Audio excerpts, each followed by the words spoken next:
আজকে একটা কথা বলবো। কথাটা হলো, আমি বেশ কিছু মানুষকে দেখি হাজব্যান্ড আর ওয়াইফের মধ্যেই এই সম্পর্কটা, প্রেমিক প্রেমিকার মধ্যে এই সম্পর্কটা যে এত বেশি পজিটিভ হয় একে অপরের প্রতি, যে জীবনটা পুরো দুর্বিষহ হয়ে যায়। মানে বাড়িতে গেলে যদি একে অপরের ফোন চেক করতে হয়, তার থেকে বড় নিকৃষ্ট চিন্তাভাবনার বোধহয় আর কিছু হয় না। তো এই হলো ব্যাপার। তুমি যদি জানোই বা তোমার এত সন্দেহবাতিক থাকবে, তো এত পজিটিভ হওয়ার তো কোনো কারণ নেই। কারণ তুমি একরকম অস্তিত্বে বিলং করো, সে একটা অস্তিত্বে বিলং করে। সন্দেহ যদি একবার কোনো সম্পর্কে ঢুকে যায়, সেই সম্পর্কটা ডেফিনেটলি ফলে।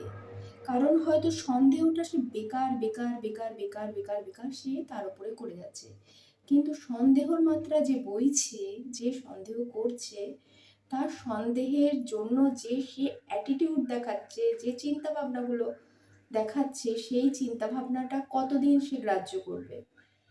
প্রথম প্রথম করবে, ভীষণভাবে করবে, ভীষণভাবে মানানোর চেষ্টা করবে, না আমি এরকম না, আমি ওরকম না, সে সব সময় ওপেন থাকবে। কিন্তু অপোজিট পার্সন যদি ভীষণভাবে পজিটিভ, মানে ভীষণভাবে পজিটিভ হয়, এই রকমভাবে ইনসিকিওর ফিল করে যে হাজব্যান্ড বাইরে গিয়ে কি করছে কি না করছে, একটু ফোন ঘাঁটি দেখি, সেই সম্পর্ক টেকার থেকে না টেকা সবচেয়ে ভালো। তুমি বেশি দিন এই সম্পর্ক চালিয়ে নিয়ে যেতে পারবে না। অপরপক্ষের মানুষটা তোমার ভীষণ ভালো মানুষ, তাকে বিশ্বাস করো।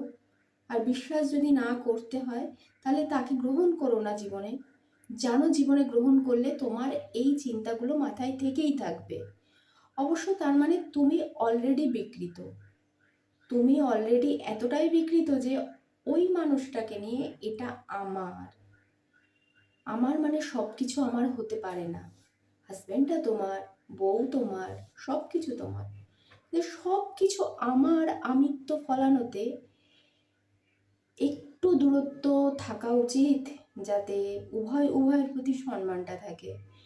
তো আমি শুনে অবাক হয়ে গেলাম যে এরকম চিন্তা ভাবনা নিয়েও মানুষ কি করে দিনের পর দিন বাঁচছে। তার মাইন্ডে, ভালো মানুষটার মাইন্ডে তো, যার মধ্যে কিছু নেই মনের মধ্যে, তার মাথায় তো এটা ঘুরেই যাচ্ছে যে সে এই ধরনের বাড়ি গেলে সে অ্যাটিটিউড করবে, সে দেখবে, সে এই ধরনের চিন্তা ভাবনাতে সে সারা দিন তার সময়টা বেশি ব্যয় করে ফেলে। একদিন কিন্তু আসবেই, সে সেদিন তোমাকে ছেড়ে চলে যাবে, পারবে না। সে যদি সুস্থ মানুষ হয়, অবশ্যই